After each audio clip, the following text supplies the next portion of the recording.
بالله من الشيطان الرجيم. بسم الله الرحمن الرحيم. الف لام میم. ذلك الكتاب لا ريب فيه هدى للمتقين. سبحان ربك رب العزة عما يصفون وسلام على المرسلين والحمد لله رب العالمين. اللهم صل على محمد وعلى آل محمد كما صليت على إبراهيم وعلى آل إبراهيم إنك حميد مجيد. اللهم بارك على محمد وعلى آل محمد كما باركت على إبراهيم وعلى آل إبراهيم إنك حميد مجيد.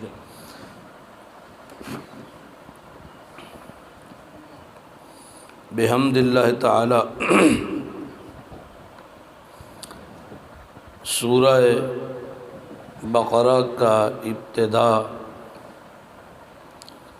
سورہ بقرہ کا مشہور نام یہی ہے بقرہ. اس سورت کا نام سورہ بقرہ اس لیے رکھا گیا کہ اس کے 8ویں رکوع میں گائے کا ایک مشہور قصہ بیان ہوا ہے. بقرہ کے معنی چونکہ گائے کے ہیں اور اس قصے کی مناسبت سے اس کا نام بھی سورہ بقرہ رکھا گیا. سورہ بقرہ کی بڑی فضیلتیں بیان ہوئی ہیں. رسول کائنات صلی اللہ علیہ وآلہ وسلم فرماتے ہیں کہ ہر چیز کا ایک اعلیٰ حصہ ہوتا ہے. قرآن کریم کا اعلیٰ اور برتر حصہ سورہ بقرہ ہے. ایک حدیث میں آتا ہے کہ سورہ بقرہ کو پڑھا کرو، اس کا پڑھنا باعث برکت ہے اور اس کا چھوڑ دینا حسرت اور ندامت ہے. سورہ بقرہ کو باقی پورے قرآن پر فوقیت اور فضیلت اس اعتبار سے بھی ہے کہ ویسے تو تمام سورتیں کلام اللہ ہونے کی وجہ سے برابر ہیں، لیکن مضامین کے اعتبار سے بعض کو بعض پر فوقیت ہے. تو سورہ بقرہ میں تمام بنیادی عقائد، توحید، رسالت، کتب، آخرت اور اسی طرح مرکزی اعمال، انفاق ہے، جہاد ہے، نماز ہے، روزہ ہے، حج ہے اور دیگر معاملات میں نکاح، طلاق، عدت، رہن، قصاص، قرض، سود، یہ تمام کے تمام مضامین تفصیلاً اجمالاً بیان ہوئے ہیں. اس لیے سورہ بقرہ کو باقی تمام سورتوں پر فضیلت اور فوقیت حاصل ہے. سورہ بقرہ کو اپنے ماقبل سے 3-4 قسم کا ربط ہے. میں 2 ربط جو ہے انتہائی اختصار کے ساتھ آپ کے سامنے رکھوں گا جو آسان بھی ہیں. سورہ فاتحہ میں اہدنا الصراط المستقیم سے ہدایت کی درخواست کی گئی تھی اور سورہ بقرہ کے ابتدا میں اس کی منظوری آ گئی کہ جس ہدایت کے تم متلاشی ہو یہ وہ کتاب ہے جو سرچشمہ ہدایت ہے. ٹھیک ہے، اور جن لوگوں کی راہ پر تم چلنا چاہتے ہو وہ لوگ متقین ہیں اور یہ ان کی صفات ہیں جو ابتدا کی 5 آیات میں بیان کی گئیں. اسی طرح دوسرا ربط یہ ہے کہ سورہ فاتحہ میں ایاکا نعبدو کے ذریعے اللہ کی توحید کا اقرار کیا گیا، اور عبادت و استعانت کے اللہ کے ساتھ مخصوص ہونے کا بھی اعلان کیا گیا۔ یا اللہ ہم تیری ہی عبادت کریں گے۔ نعبدو مضارع کا صیغہ ہے، اس کے دو معنی بنتے ہیں، میں نے پہلے بھی بتایا تھا، حال اور مستقبل، دو معنی پائے جاتے ہیں مضارع میں۔ تو اللہ تعالیٰ کے سامنے جو بندہ کھڑا ہے وہ اقرار یہ کر رہا ہے کہ مولا ایاک نعبد، میں تیری ہی عبادت کرتا ہوں، حال، اور مرتے دم تک کرتا رہوں گا، مستقبل۔ وَإِيَّاكَ نَسْتَعِينُ، اور تجھ ہی سے مدد مانگتا ہوں اور مرتے دم تک مدد مانگتا رہوں گا، صرف تجھ ہی سے، ہر قسم کی مدد، ہر قسم کی تجھ ہی سے مانگتا ہوں، تجھ ہی سے مانگتا رہوں گا۔ تو سورہ بقرہ میں اسی دعوی توحید کو مختلف مقاصد کے پیش نظر 3 جگہ ذکر کر کے ہر جگہ اسے دلیل عقلی سے واضح اور ثابت کیا گیا۔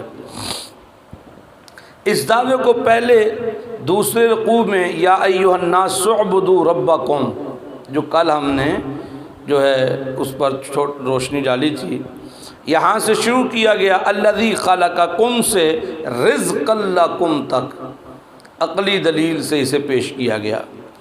دوسری دفعہ 19ویں رکوع میں وَإِلَٰهُكُمْ إِلَٰهٌ وَاحِدٌ لَا إِلَٰهَ إِلَّا هُوَ الرَّحْمَٰنُ الرَّحِيمُ سے دعویٰ پیش کیا گیا، اور إِنَّ فِي خَلْقِ السَّمَاوَاتِ سے يَعْقِلُونَ تک عقلی دلیل سے اسے ثابت اور پیش کیا گیا۔ تیسری جگہ پر 34ویں رکوع میں اللہ لا الہ الا ہو سے دعویٰ پیش کیا گیا، اور اس کے ساتھ الحی القیوم سے العلی العظیم تک عقلی دلیل پیش کی گئی۔ تو دعوی توحید کو 3 بار ذکر کرنے کا مقصد جداگانہ ہے۔ پہلے موقع پر جو دعویٰ پیش کیا گیا، اس دعوے کو پیش کرنے میں شرک فی الدعا کی نفی مقصود ہے۔ شرک فی الدعا یعنی بہت سا شرک ہم اپنی دعاؤں کے ذریعے کرتے ہیں۔ کس کے ذریعے؟ دعاؤں کے ذریعے۔ اور سمجھو کہ نہیں، اللہ تعالیٰ کے سوا کسی اور سے مانگنا۔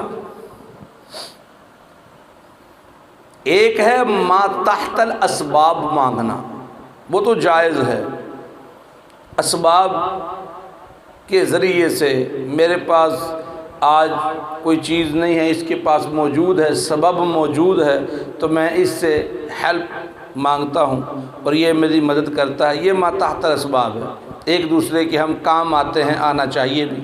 ایک ہے ما فوق الاسباب، وہ چیزیں جن کا اسباب سے تعلق کوئی نہیں۔ فار ایگزامپل اللہ تعالیٰ سے اولاد مانگنا، اولاد کسی اور کے بس کا کام تو نہیں ہے دینا، ٹھیک ہے، لیکن اگر یہی دعا اللہ کے سوا کسی اور سے مانگ رہے ہیں، سمجھو کہ نہیں، اللہ کے سوا کسی اور سے مانگ رہے ہیں، دربار پہ جا کے چادر چڑھا رہے ہیں، نیت کیا ہے؟ بزرگوں کو شفقت کریو،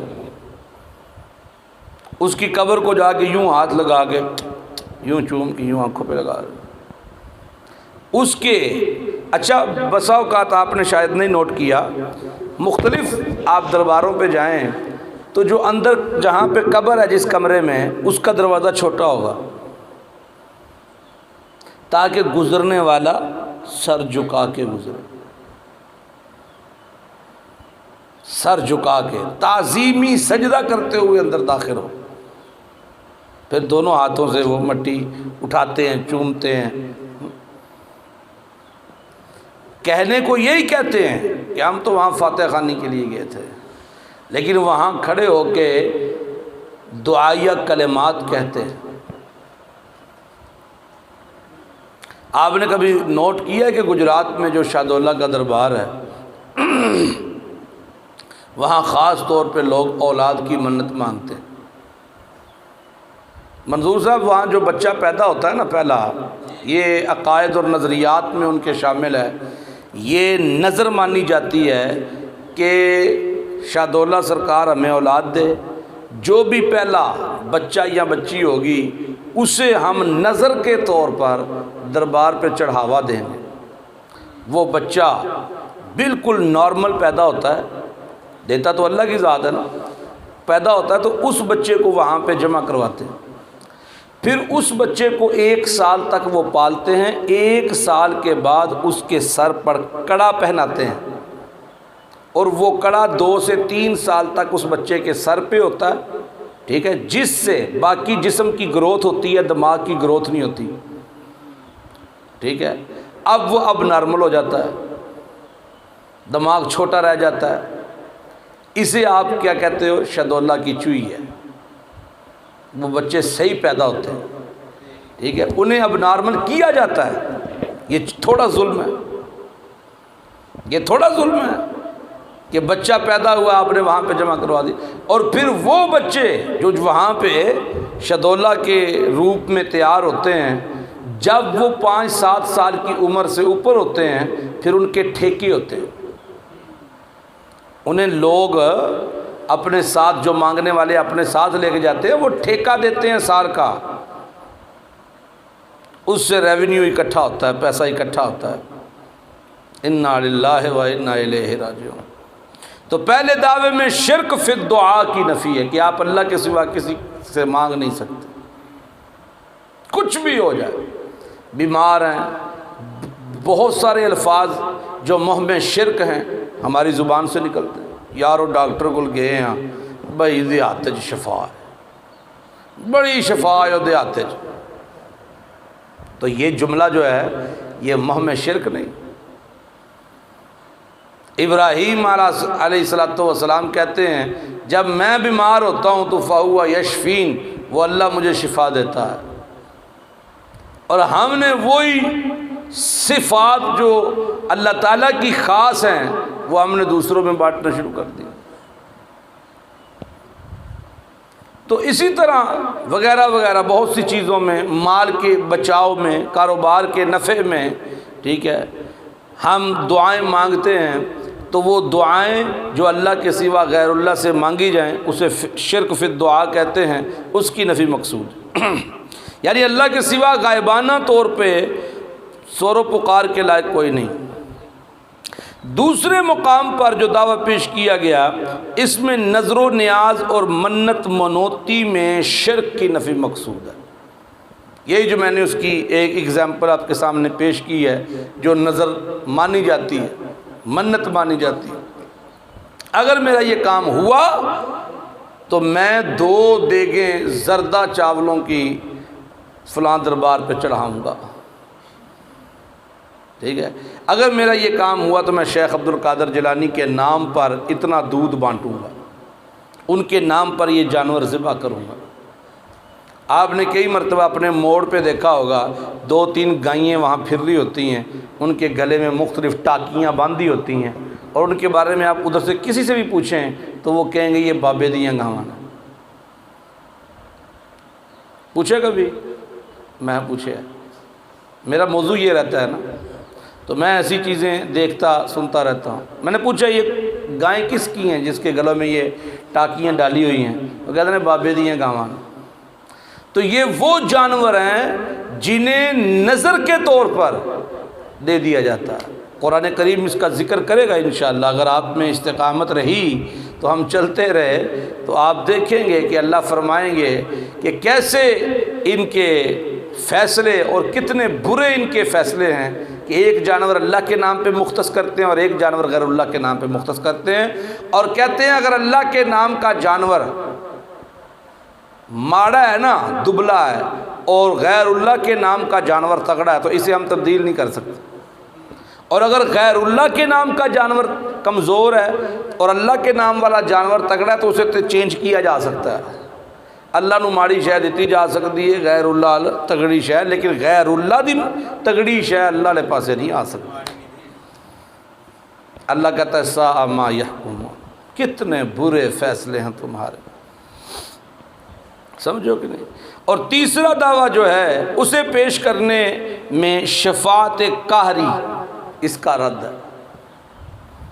سمجھو کہ ہے نا؟ یہاں ایک سیالوی بابا تھا، شاید مر گیا کہ زندہ مجھے نہیں پتا، میں نے اس کا بیان سنا تو وہ کہہ رہا تھا کہ میں نے خواب دیکھی اور خواب میں نے دیکھا کہ رسول کائنات صلی اللہ علیہ وسلم ہیں آگے اور ان کے ساتھ اولیاء ہیں، اور اللہ کے نبی ولیوں کو کہہ رہے ہیں کہ اپنی اپنی جو ہے نا مریدین ہیں ان سب کو ہانک کر جنت میں لے جاؤ، دیکھو کوئی رہ نہ جائے، اور آگے آگے ڈھول بج رہے ہیں۔ دیکھو کیسی منظر کشی ہے، ڈھول بج رہے ہیں، ٹھیک ہے، اور ڈھول کی دمال میں اولیاء اپنی اپنی امت کو یوں لے کے جا رہے ہیں آگے آگے رسول اللہ۔ اور اسی طرح نذرانے دیے جاتے ہیں بابو کہ ساڑیاں نمازاں میں مرشدی پہ پڑھ دے، ازی اپنا کھاتا پورا کر دے، تسی جانو دے تہاڈا کام ہے۔ قیامت والے دن ہمیں کچھ ہونا نہیں چاہیے، ازاں علی علی کر کے ننگ جانا۔ تو یہ شفاعت ہے، جو عقائد اور نظریات ہیں کہ ہمارے مرشد شفاعت کریں گے، پیر صاحب شفاعت کریں گے، فلاں سرکار شفاعت کریں گے، ٹھیک ہے۔ تو اس میں کیونکہ اللہ لا الہ الا هو الحی القیوم لا تأخذہ سنۃ ولا نوم لہ ما فی السماوات وما فی الارض من ذا الذی یشفع، اور کس کی جرت ہے کہ میرے سامنے شفاعت کرے؟ ہے کسی کی جرت؟ تو تیسرے دعوے میں شفاعت قہری کا رد کیا گیا، کسی کی جرت نہیں ہے کہ وہ اللہ کے سامنے جا کے تو سفارش کرنا شروع کر دے۔ اور سمجھ آ رہی ہے بات کوئی نہ؟ اچھا جی، مختصر خلاصہ کیا ہے؟ سورہ بقرہ کا مختصر خلاصہ یہ ہے کہ اس کے دو حصے ہیں۔ اول ابتدا سورت جو ہے وہ وَأُولَئِكَ هُمُ الْمُتَّقُونَ، جی یہ رکوع ہے تقریباً 22واں، یہاں تک اس کا پہلا حصہ، اور دوسرا حصہ پھر سورت کے آخر تک ہے۔ تو توحید اور رسالت کے کچھ مضامین ابتدائے سورت سے وَلَا هُمْ يُنصَرُونَ تک، اور باقی وَإِذِ ابْتَلَىٰ إِبْرَاهِيمَ رَبُّهُ یہاں سے دوسرا حصہ شروع ہوتا ہے اور آخر تک چلا جاتا ہے۔ تو آپ اس کو لا الہ الا اللہ اور محمد الرسول اللہ اس کے ساتھ بھی اس کو نسبت دے سکتے ہیں کہ دو حصوں میں، پہلے حصوں میں عقائد اور نظریات یعنی لا الہ الا اللہ کا بیان ہے، اور دوسرے حصے میں تمام معاملات ہیں جس میں انفاق کا حکم ہے، جس کے اندر جو ہے آپ کے نماز روزہ اور دوسرے ظاہری جو ہے امور انتظامیہ کو بیان کیا گیا ہے۔ تو محمد الرسول اللہ یہ دو حصے اس کے بنائے گئے ہیں۔ تو یہ انتہائی اختصار کے ساتھ میں نے آپ کے سامنے جو ہے سورہ بقرہ اور اس کا ابتدائیہ رکھا ہے۔ اب آ جائیں اس کے معنی اور مطالب کی طرف۔ الف لام میم یہ حروف مقطعات میں سے ہیں۔ قرآن کریم کے یہ حروف اپنے اندر بڑی جامعیت رکھتے ہیں، لیکن ان کے مطالب کیا ہیں، ان کے اندر حکمتیں کیا ہیں، یہ وہ الفاظ ہیں جو صیغہ راز میں ہیں۔ تو جنہیں اللہ نے صیغہ راز میں رکھا ہے، ہمیں ان کے اندر کوئی اپنی طرف سے طبی مشورہ دینے کی ضرورت نہیں۔ انہیں مقطعات کیوں کہا جاتا ہے؟ کہ یہ لکھے اکٹھے جاتے ہیں، پڑھے جدا جدا جاتے ہیں۔ لکھے اکٹھے جاتے ہیں، الف لام اکٹھا لکھا ہوا ہے، لیکن پڑھنے میں الف علیحدہ پڑھا جاتا ہے، لام علیحدہ پڑھا جاتا ہے، میم علیحدہ پڑھا جاتا ہے۔ ذالک الکتاب لا ریب فیہ ھدی للمتقین۔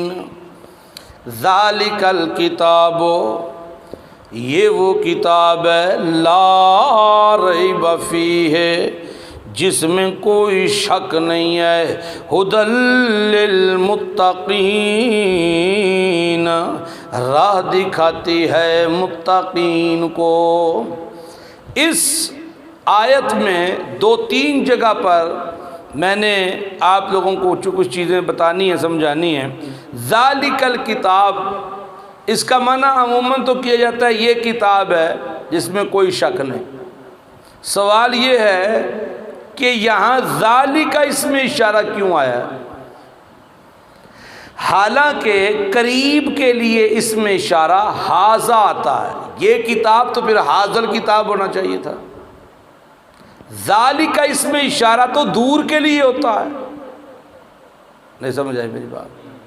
قریب کے لیے اس میں اشارہ حاذا ہے اور دور کے لیے اس میں اشارہ ذالک ہے۔ یہاں معنی آپ کر رہے ہو یہ کتاب اور اس میں اشارہ ذکر کیا گیا دور کا۔ پہلا سوال سمجھ آ گئی بات؟ دوسرا سوال یہ کہ لا ریب فی، اس میں کوئی شک نہیں۔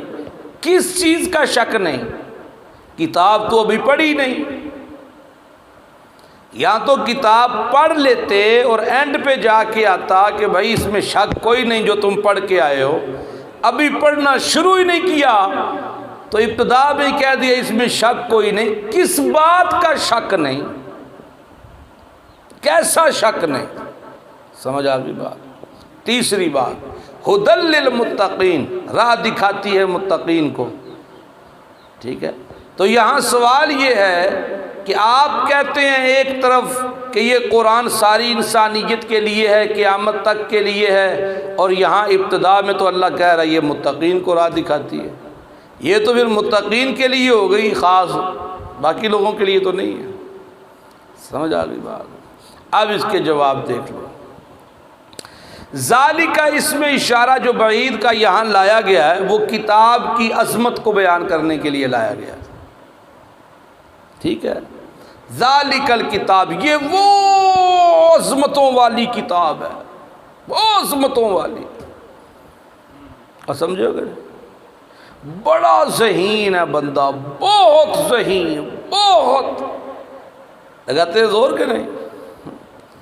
تو یہاں ذالک الکتاب، ذالک اس میں اشارہ جو بعید کا لایا گیا ہے یہ کتاب کی عظمت کو بیان کرنے کے لیے، یہ وہ عظمتوں والی کتاب ہے۔ لا ریب فیہ، ایک اعتراض یہ بھی تھا کہ قرآن اللہ کا کلام نہیں ہے، یہ محمد اپنی طرف سے رات کو ایک آدھ آیت گھڑ لیتا ہے اور صبح بیان کرتا ہے۔ تو فرمایا سنو، قرآن کو پڑھنے سے پہلے سمجھ لو اچھے طریقے سے یہ وہ عظمت والی کتاب ہے جس کا اللہ کے کلام ہونے میں کوئی شک نہیں ہے، جس کا اللہ کے کلام ہونے میں کوئی شک نہیں ہے۔ یہ اللہ کا کلام ہے، یہ مخلوق کا کلام نہیں ہے، ٹھیک ہے؟ اور ہدی للمتقین، راہ دکھاتی ہے متقین کو۔ تو یہاں جو اعتراض اٹھا تھا کہ پھر تو یہ متقین کے لیے، پرہیزگاروں کے لیے ہے، باقیوں کے لیے تو نہیں ہے، تو قرآن کریم کی تفسیر کے 3 درجے میں نے بتائے تھے۔ کتنے درجے؟ 3۔ نمبر 1 تفسیر القرآن بالقرآن، نمبر 2 تفسیر القرآن بالحدیث، نمبر 3 تفسیر القرآن بقول صحابہ۔ اور سمجھ آ گئی بات؟ تو سب سے پہلا درجہ کیا ہے؟ تفسیر القرآن بالقرآن، قرآن کی آیت کی تفسیر قرآن خود کر دے، تو یہ سب سے پہلا درجہ ہے۔ اگر اس طرح ہو جائے تو پھر ہمیں باقی دوسرے تیسرے درجے میں جانے کی ضرورت کوئی نہیں ہے۔ یہاں اللہ نے کہا ہدی للمتقین، اور اسی صورت میں آگے چل کے کہا شہر رمضان الذی انزل فیہ القرآن، ٹھیک ہے؟ شہر رمضان الذی انزل فیہ القرآن ہدی للناس، وہاں لفظ ہدی للناس، یہاں لفظ ہدی للمتقین، ٹھیک ہے؟ تو دونوں میں تطبیق یہ ہے کہ قرآن ہے تو ساری انسانیت کے لیے، قرآن ہے تو ساری انسانیت کے لیے، لیکن اس سے جو فائدہ اٹھائیں گے نا وہ متقین ہوں گے۔ وہ نہیں سمجھ آئی بات؟ قرآن ہے تو ساری انسانیت کے لیے ہے، لیکن اس سے جو فائدہ اٹھائیں گے وہ متقین ہوں گے۔ اور جس طرح سمڑیال سامنے نہر جا رہی ہے سمڑیال کی، وہ نہر صرف گجروں کے لیے تو نہیں ہے نا، یا جٹوں کے لیے نہیں ہے، راجپوتوں مغلوں کے لیے نہیں ہے، وہ نہر تو پورے علاقے کے لیے ہے۔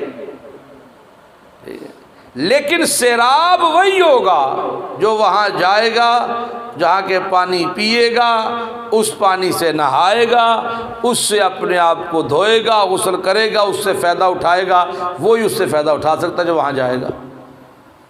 وہاں ممانعت نہیں ہے۔ تو یہ قرآن ساری انسانیت کے لیے ہے، لیکن اس سے پرہیزگار فائدہ اٹھائیں گے۔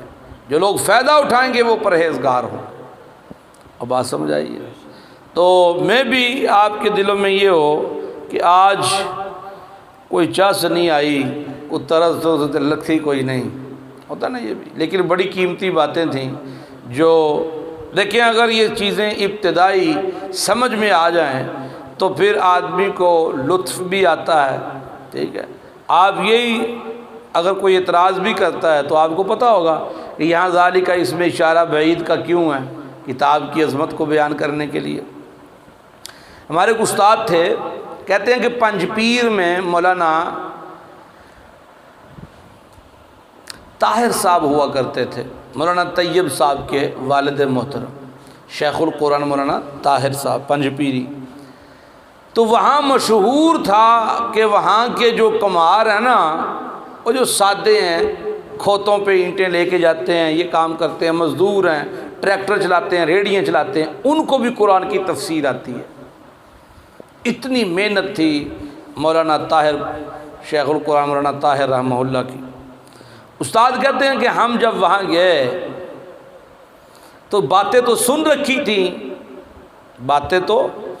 رکھی تھیں، تو کچھ بچے کھیل رہے تھے، تو میرے دل میں ویسے ہی خیال آیا کہ چلو چیک تو کروں کہ کیا واقعی اس طرح ہے۔ تو ایک بچی تھی چھوٹی 5-7 سال کی، وہ کھیل رہی تھی بچوں کے ساتھ، اخروٹ کھیل رہے تھے۔ تو میں نے اس بچی کو پوچھا، میں نے کہا بیٹا آپ کو پتہ ہے کہ سورہ کوثر میں اللہ تعالیٰ نے کیا فرمایا؟ تو کہتے ہیں کہ میں حیران رہ گیا۔ اس بچی نے کہا انکل سورہ کوثر میں اللہ تعالیٰ نے اپنے نبی سے کہا کہ 2 کام تو کر، 2 کام میں کروں گا، اور پھر وہ جا کے کھیلنا شروع ہو گیا۔ کہتے ہیں میں حیران رہ گیا، 2 کام اللہ نے اپنے ذمے لیے ہیں، 2 کام اپنے محبوب کو دے دیے۔ انا اعطیناک الکوثر فصل لربک وانحر ان شانئک هو الابتر۔ میں تجھے کوثر دوں گا، تیرے دشمنوں کو ذلیل کر دوں گا، یہ 2 کام اللہ کے، اور تو نماز پڑھ اور قربانی کر، 2 کام نبی کے۔ میں حیران رہ گیا۔ تو جہاں قرآن کی محنت ہوتی ہے نا، جہاں لوگ قرآن کی عظمت کو سمجھتے ہیں، جہاں لوگ سیکھنے کی تڑپ رکھتے ہیں اور وہ سیکھتے ہیں، وہ مشکل نہیں ہے۔ آپ لوگ قرآن سیکھ جائیں، یہ مشکل نہیں۔ یہ جاہل لوگوں کی باتیں ہیں، بڑا مشکل ہے جی، بڑا مشکل ہے جی، بڑا مشکل ہے۔ اللہ کہتا ہے یسرنا القرآن، میں ٹل لا کے قرآن نو سوکھا بنایا۔ دیکھیے کوئی سیکھنے والا ہو تو صحیح، کوئی پڑھنے والا ہو تو صحیح، کوئی آئے تو صحیح نا، اس کی برکتیں تھوڑی ہیں۔ آپ مجھے ایک چھوٹی سی بات بتائیں، اگر 1 آیت 2 آیت روزانہ ہم سیکھتے ہیں اور اسی طرح سیکھتے سیکھتے موت آ جاتی ہے، آپ کو پتہ ہے کہ یہ 24 گھنٹوں میں آدھا گھنٹہ صرف اگر ہم قرآن کو دے رہے ہیں تو حدیث میں آتا ہے کہ قرآن کے طالب علم سے اللہ حساب بھی نہیں لے گا۔ اور یہی قرآن ہمارے حق میں اللہ کے دربار میں کھڑا ہو جائے، یا اللہ یہ میرے طالب علم، یہ میرے طالب علم ہیں، میرے طالب ہیں، انہیں جنت میں جگہ دے۔ تو یہ سودا مہنگا ہے، تھوڑا سا وقت۔ اور ویسے بھی تو ہم کہتے ہیں نا یار سارا دن کام کرنے کو تھوڑا ریفریشمنٹ ہونی چاہیے، کدھر بھویے گپ شپ لائیے، یہ وہ کریے۔ تو تھوڑی دیر بیٹھ کے اگر ہم سن لیں، سمجھ لیں، مشکل نہیں۔ یہ چیز آپ نے اب گھر میں آپ پڑھیں گے نا سورۃ فاتحہ، جنہوں نے ابتدا سے ساری سنی ہے تو ان کے ذہن میں وہ معنی آ جائیں گے، اور جو یہاں پڑھے گا کہ ذالک الکتاب لا ریب فیہ، اس کے ذہن میں یہ ضرور آئے گا کہ ذالک الکتاب یہ وہ عظمتوں والی کتاب ہے، لا ریب فیہ، اس میں کوئی شک نہیں۔ کس چیز کا شک نہیں؟ اللہ کے کلام ہونے کا کوئی شک نہیں۔ یہ قرآن اللہ کا کلام ہے، اس بات میں کوئی شک نہیں۔ ھدی للمتقین، جو راہ دکھاتی ہے متقین کو، پرہیزگاروں کو، اصل میں ہے ساری انسانیت کے لیے، لیکن اس سے جو نفع اٹھائیں گے وہ متقین ہوں گے۔ اللہ تعالی ہمیں عمل کی توفیق عطا فرمائے۔ الحمدللہ رب العالمین، الرحمن الرحیم، مالک یوم الدین۔ ربنا ظلمنا انفسنا وان لم تغفر لنا وترحمنا لنكونن من الخاسرین۔ رب ارحمہما کما ربیانی صغیرا، اللہم حاسبنی حسابا یسیرا۔ ربنا تقبل منا انک انت السمیع العلیم وتب علینا انک انت التواب الرحیم۔ وصلی اللہ تعالی علی خیر خلقہ محمد وآلہ وصحبہ اجمعین برحمتک یا ارحم الراحمین۔